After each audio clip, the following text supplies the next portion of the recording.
Hi everyone, मेरा नाम है सुमित और आप सबका इस चैनल पे स्वागत है। मेरा इस बार CGL 2025 में रैंक 2870 आया है और मुझे ऑफिस सुपरिटेंडेंट का पोस्ट अलॉट हुआ है। B33 जो होता है वो ऑफिस सुपरिटेंडेंट के लिए होता है। और साथ ही साथ मेरा पंजाब नेशनल बैंक में एज ए क्लर्क भी पोस्ट अलॉट हुआ है और NTPC 2024 ग्रेजुएट से मुझे CCTS का पोस्ट भी अलॉट हुआ है। तो ये था मेरे बारे में एक इंट्रोडक्शन।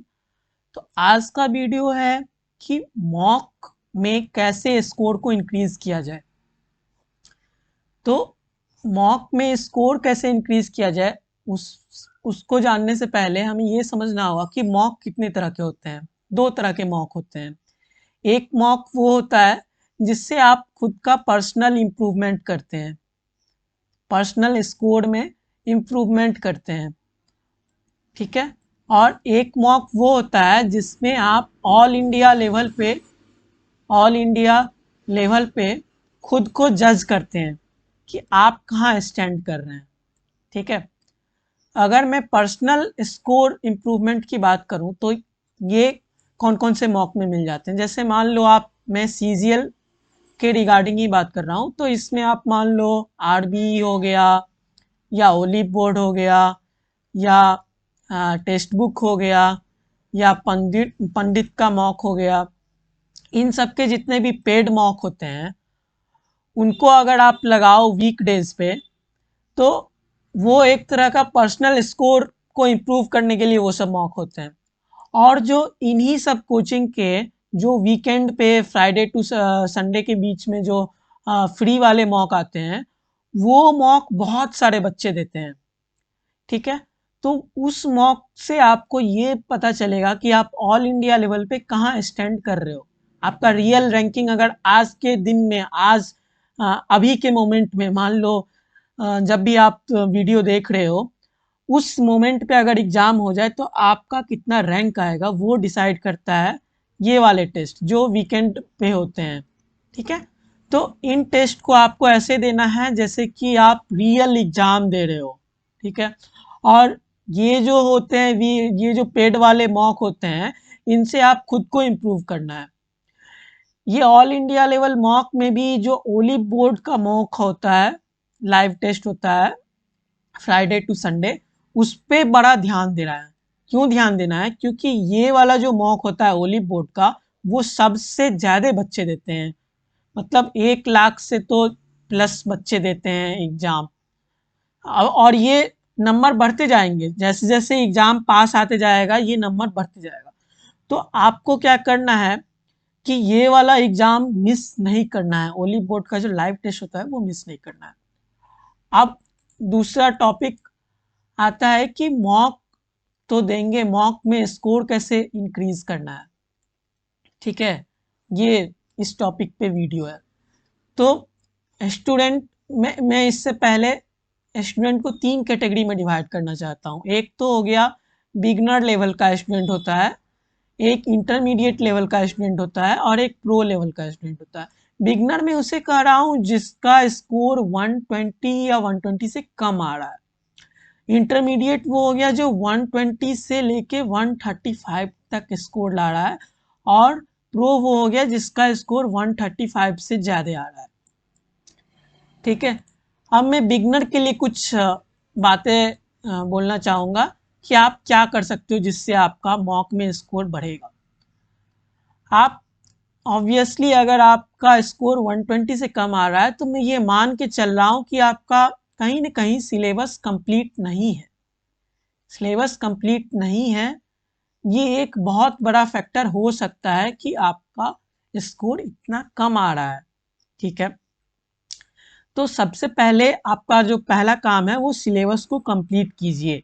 जहाँ से भी आप पढ़ रहे हैं वहाँ से आप सिलेबस को कंप्लीट कीजिए। दूसरा जो मैं बात बोलना चाहूँगा कि आपका मेन टारगेट होना चाहिए कि हर वीकेंड पे जो लाइव टेस्ट होगा, वीकेंड पे जो लाइव टेस्ट आप अटेम्प्ट करोगे उसमें आपका अटेम्प्ट ये होना चाहिए कि हर वीक आपका 2 से 4 नंबर ऐड होना चाहिए आपके स्कोर में, ठीक है। ये कैसे होगा? क्योंकि हम लोग जानते हैं कि करीब करीब हर टॉपिक से 1 या 2 क्वेश्चन ही रहता है मॉक में या रियल एग्जाम में भी। तो अगर आपको 2 नंबर इंक्रीज करने हैं या 4 नंबर इंक्रीज करने हैं, तो 2 नंबर इंक्रीज करने हैं, इसका मतलब आपको एक टॉपिक पढ़ना पड़ेगा एक वीक में, या 4 नंबर इंक्रीज करने हैं तो 2 टॉपिक पढ़ना पड़ेगा। तो आप ये टारगेट रखो कि हर वीक आपका कम से कम 1 से 2 टॉपिक पे कमांड हो जाए, आप अच्छे से तैयार कर लो, ताकि हर वीक आपका 2 या 4 नंबर बढ़ जाएगा। ठीक है, ग्रेजुअली बढ़ता है सबका मॉक स्कोर, ऐसा नहीं होगा कि अचानक से आपका मॉक स्कोर अचानक से 15 नंबर 20 नंबर बढ़ जाएंगे, ऐसा नहीं होता है। ठीक है, धीरे धीरे बढ़ेगा और आपको इस प्रोसेस को कंटिन्यू करना पड़ेगा। और दूसरे तरह का स्टूडेंट वो हो गया जो इंटरमीडिएट लेवल पे है।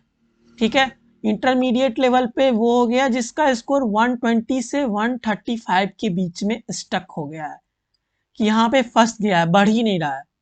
तो इनके लिए मेरा ये सजेशन है कि जब आप वीकली लाइव टेस्ट देते हो और खुद को एनालाइज करते हो, तो वहाँ पे आप जो है मॉक टेस्ट में ये देखो कि आपका कौन सा वीक टॉपिक है या कौन से टॉपिक में आपको ज़्यादा टाइम लग गया। ठीक है, उस टॉपिक पे मान लेते हैं कि मैथ का कोई टॉपिक है जो कि आपसे नहीं बना, तो उस टॉपिक पे आप क्या करो, 150 से 200 क्वेश्चन लगा डालो उस वीक में, ताकि नेक्स्ट वीक जब आप टेस्ट दो, तो उस टॉपिक का तो क्वेश्चन कम से कम बनना चाहिए। या फिर मान लो जीएस का आपका कोई किसी पर्टिकुलर पोर्शन से आपको क्वेश्चन नहीं बना, तो उस वीक आपको क्या करना है, मान लेते हैं आपको पॉलिटी से क्वेश्चन नहीं बना, उस वीक आपको क्या करना है, पॉलिटी जम के पढ़ना है। आपको ईगो पे ले लेना है कि मुझे अपना पॉलिटी स्ट्रांग करना है और पॉलिटी को आपको खूब पढ़ना है। ऐसे ही आपको जिस भी टॉपिक से क्वेश्चन ना बने, वहां पे 1 वीक तक आपको खुद को इम्प्रूव करना है। ठीक है, और प्रो लेवल के लिए बच्चों के लिए मैं कहना चाहूँगा जिनका स्कोर 135 या उससे ज़्यादा आ रहा है, 135 मुझे लगता है कि ठीक स्कोर है। अभी का जो सेक्शनल टाइमिंग आ गया न्यू रूल, उस हिसाब से मुझे लगता है 135 इसे मतलब ठीक है, इससे आपका प्री क्लियर हो जाना चाहिए। तो उस केस में आपको क्या करना है, आप इंडिया के टॉप 10 या टॉप 15% बच्चों में आ चुके हो, जो ये एग्जाम देंगे उसके टॉप 10-15% में आ चुके हो। तो आपको क्या करना है, आपके लिए सजेशंस ये होंगे कि मान लेते हैं कि आपका मैथ में कम स्कोर आया, तो मैथ के कम स्कोर में आपको सेक्शनल टाइमिंग देना है, सेक्शनल टेस्ट देना है, जितना हो सके, जितना कम से कम 1 या 2 टेस्ट तो आपको लगाना होगा। मैथ में अगर कम स्कोर आ रहा है तो मैथ का सेक्शनल टेस्ट दीजिए। ठीक है, और कभी कभी हो सकता है कि मैथ में कम स्कोर इसलिए भी आ रहा होगा कि आपका कैलकुलेशन पे आपको थोड़ा सा ध्यान देना होगा, क्योंकि आपका अब कंपटीशन वो बिगनर या इंटरमीडिएट लेवल वाले नहीं है, आपका कंपटीशन जो है वो बहुत तगड़े स्टूडेंट है, और आपको उस तगड़े स्टूडेंट को हराने के लिए आपको छोटे छोटे बातों पे ध्यान देना होगा, कि आपको हर हर क्वेश्चन में 4-5 सेकंड बचाने होंगे, और 5 सेकंड कैसे बचेगा, जब आपका कैलकुलेशन स्ट्रांग होगा। या फिर मान लेते हैं कि आपका जीएस का कोई क्वेश्चन है, उसमें आप सिली मिस्टेक कर दिए, सिली मिस्टेक को बचाने के लिए आपको क्या, सिली मिस्टेक से बचने के लिए क्या करना होगा, आपको जबरदस्त रिवीजन करना होगा।